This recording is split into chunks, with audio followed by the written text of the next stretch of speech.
And a very good evening to you. I'm Lisa Lord with the CBC Evening News and our top story. Well, dealing with young people ages 16 to 25 is proving to be the biggest headache for local police. And that's according to the Acting Police Commissioner, Tyrone Griffith.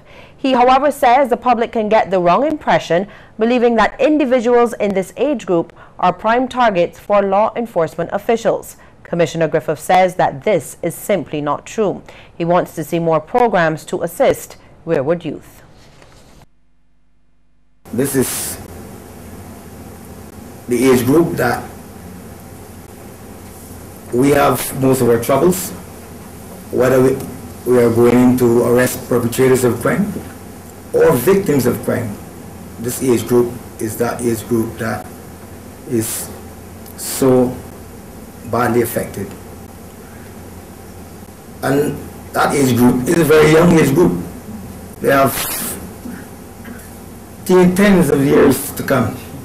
And so I think we need to, the earlier we can do something about it, the better it is for all of us and the safety of our communities. The acting commissioner was addressing the closing ceremony for the Prince's Trust International Teen Program. He praised that initiative, which saw 12 youngsters ages 16 to 25 completing a 12-week developmental program, preparing them for formal education or the world of work. The Sandy Lane Charitable Trust is one of the sponsors, and trustee Philippa Callis says it gives participants an edge to get into today's tough job market. But let's be honest, times are tough, and starting out now with no experience is even harder.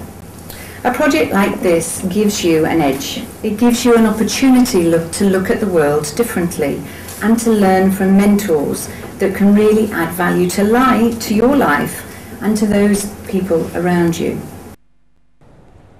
Well, as local authorities continue the fight to stop illegal drugs passing through the island's borders, the head of the Barbados Postal Service says that department is not the weak link.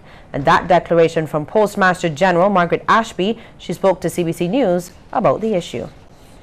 We have systems in place, and this is something that the Post does internationally because we are supposed to be guardians of the borders, whether it is illegal activity, whether it's pornography, whether it is dangerous goods, because there's some items that are dangerous goods that could be very dangerous to populations. So we are ensuring that we do our part to ensure that we're not the weak link.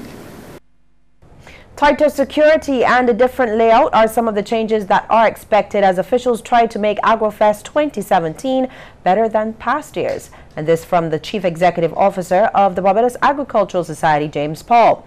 He says the agricultural exhibition is one of the safest events in Barbados, and they intend to maintain that track record. We therefore need the cooperation of you, the exhibitor, in order to do that.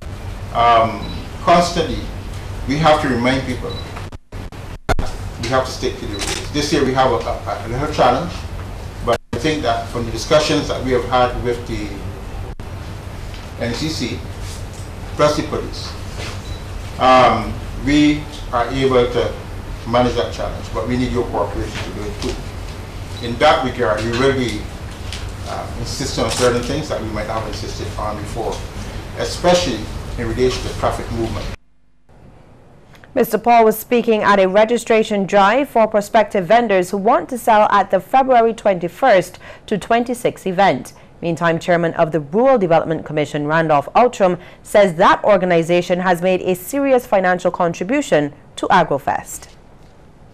Our participation in this event as a partner is a serious financial commitment, and therefore we would wish you as clients to also show your commitment by delivering the best possible, marketing your products and services, and ensuring that the delivery of your customer service is of the highest quality. The Commission was very pleased with the quality of your presentations in 2016, and we're looking forward to you surpassing those standards in 2017. Imagine there are just 8 shopping days left before Christmas 2016, and Barbadians have been crossing off their lists and checking them twice as they make their rounds. One popular location for shopping has been Sheraton Mall in Christchurch. Our Ryan Broom has that story. The Sheraton Mall was busy as several Barbadians were going about their shopping this afternoon. And some of these early shoppers are merely seeking decorations and lights. This year, everyone has been going for the laser lights, which we're sold out of, instead of going for your regular 100 string lights, 200. It's nice to put outside. It sort of covers the whole house, and it's really nice. But as I said, it's sold out now. It was a great big hit. The Do It Best Christmas store, a one-stop shop with all Christmas items, has been doing well. People started to shop early. And I must say, like, the Christmas stuff will be going quickly, toys-wise, decorations. Everybody want to change the theme from the usual original gold and silver. They want to get a little more creative color-wise, like the fuchsia colors. I must say, here have been doing very well. For other stores, it has been quite slow, but many are hoping that things will pick up as payday is just around the corner. Right now we're into the seasonal stuff, the picks and so on for the Christmas trees and candles, and people are buying lots of jewelry. Household stuff is a bit on the back burner this year, but we hope people get paid. They would come in and buy all the household stuff that we have. It has been a little bit slower than last year. For the last 2 weeks, we've had quite a few people coming in, just taking a look. We're hoping, well, we actually have some specials on right now, and we're hoping that should pick up. By this weekend, we actually have the tablet bundles as well as laptop bundles coming out. These stores at Sheraton Mall, like many others across the island, will continue to have extended opening hours as Christmas approaches. 50 years driving accident-free. Well, that's the record 75-year-old Natalie Mears holds here in Barbados. Ms. Mears was recognized for her feat by the Barbados Road Safety Association this morning. Now, before getting behind the wheel, she says she prays, and in instances of road rage, she seeks to keep the peace. When it comes to road rage, anytime that I've got involved with anything anybody would say I was wrong, I would always apologize. I say, I'm sorry, you know. And if it was in a case where you have the vehicles and my side is blocked, and the other person, I block the other person, and you know, you sit there and say, well, I'm not moving, and I'm not moving, I would move so that the other person, right or wrong, I would move. Because I don't want to be sitting there, we're not going anywhere, you know, so I wouldn't want to sit there and wait to see who's right from who's wrong. Meantime, Road Safety Association President Charmaine Rowland Bowen wants stiffer measures used to combat road rage. But not just take them up off the road and then in another day or two, you know, these motorcycles are given back to the owners. It is wrong. You cannot control the roads like that. You cannot provide safety, because not only are these persons a danger to themselves, which is the main danger, because anytime a motorcyclist is involved in a crash, he's the person who's the loser.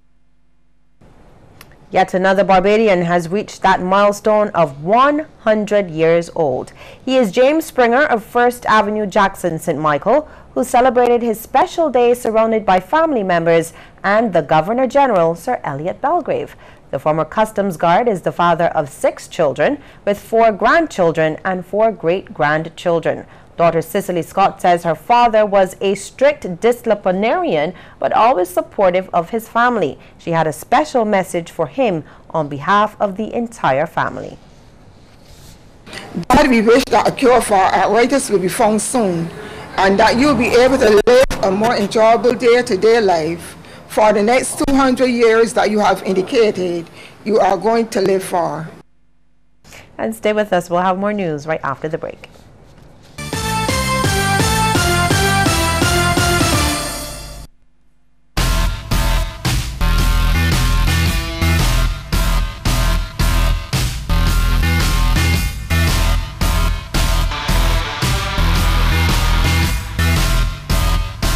gioielli Rebecca.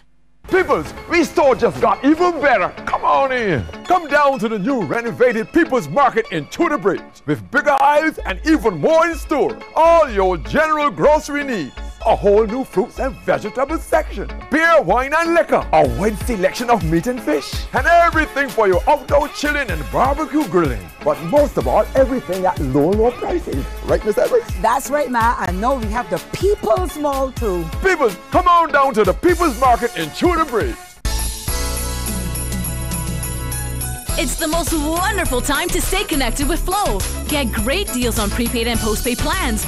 Get double the talk, double the text, and double the data when you activate a prepaid or postpaid combo plan, sizes medium and up. All this plus $50,000 to be won from Flow this wonderful Christmas. Visit us in store today.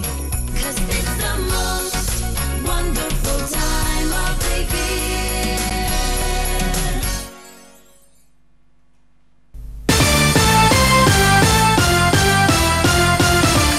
New legislation is on the cards as the government takes a firmer stance against elderly abuse. Chairman of the National Assistance Board, Senator Reverend Dr. David Durant, says it will be brought to Parliament sometime in the new year. Speaking at the annual luncheon for the elderly hosted by Restoration Ministries, he revealed that the number of cases is on the rise, saying he receives as many as 4 calls daily reporting elder abuse. According to him, many of these cases are being investigated by the police, and Dr. Durant has called for the perpetrators to be prosecuted. We are conscious that many are abused in their homes, sadly in their own homes, and also in some of the institutions they are in. And with that in mind, the legislation is being strengthened to really see that that kind of attitude or that culture that seems to have developed within our nation is eliminated or reduced considerably. Meantime, there's a suggestion that public reporting of domestic violence against women in Barbados has declined. But one organization that provides housing for some of these victims still has several occupants. Acting president of the Business and Professional Women's Club, Nicole Aline, was speaking during a gift-giving function at the Warrens Primary School. For this year, if I remember correctly, we've not had as many murders or as many instances publicized. Recently, you've seen the leggings, life-in leggings, and the eggplant, I don't want to say stories, but the movement over the Facebook, which would suggest that domestic violence is still very real, harassment is still very real in Barbados, and it doesn't seem as though it's going anywhere anytime soon. Well, the club shelter caters to teenage males as well up until the age of 14. However, Ms. Aline says a center for men is also needed. Unfortunately, there's no facility in Barbados at the moment. I believe that there are some organizations who might come out and start a facility for men, but especially for women, the shelter is there to house them. More hoteliers have to seize the opportunities that exist in the disabled travel market. Minister of Tourism and International Transport Richard Seeley says many people who are differently abled want to experience a vacation. He wants local hotels to ensure that they are able to accommodate these visitors. This is very important, getting the hoteliers and the tourism sector in general to appreciate that we do have to be fully accessible at all times. We don't know if we may sustain an injury and may require assistance. We may be helping ourselves. And then, of course, all of us anticipate getting to that point where we will not be able to move as freely as we used to as we get older. And so I think that by signing in a real way to the fully accessible Barbados initiative is good. Christmas cheer is being spread to those less fortunate thanks to kind donations of hampers from lawyer firm Clark, Gittins and Farmer. Staff at the Willie St. Michael firm once again played the part as Santa's helpers, reaching out to the less fortunate in the constituency of St. Michael Southeast. Some 6 hampers were donated consisting of various items including canned goods, toiletries and foodstuff. Business manager at Clark, Gittins and Farmer, Lisa Lewis Seeley, saluted the efforts of staff at the lawyer firm as she encouraged other entities to reach out to their neighboring communities. The staff at Clark's Gittins Farmer had come together last year to start this initiative where we contributed to those that are not as fortunate at this time of the year, and we were pleased, delighted to be able to extend that gesture again this year to the members of the constituency for which we were part. So we just welcome the opportunity, and we encourage those out there to join with us and contributing to our constituency. And we would like to extend thanks to the staff, the management at Clark Gittins Farmer for this initiative, and we look forward to many more years of success. And Program Officer with the Department of Constituency Empowerment in the Ministry of Social Care, Oriel Nichols, was grateful for that kind gesture.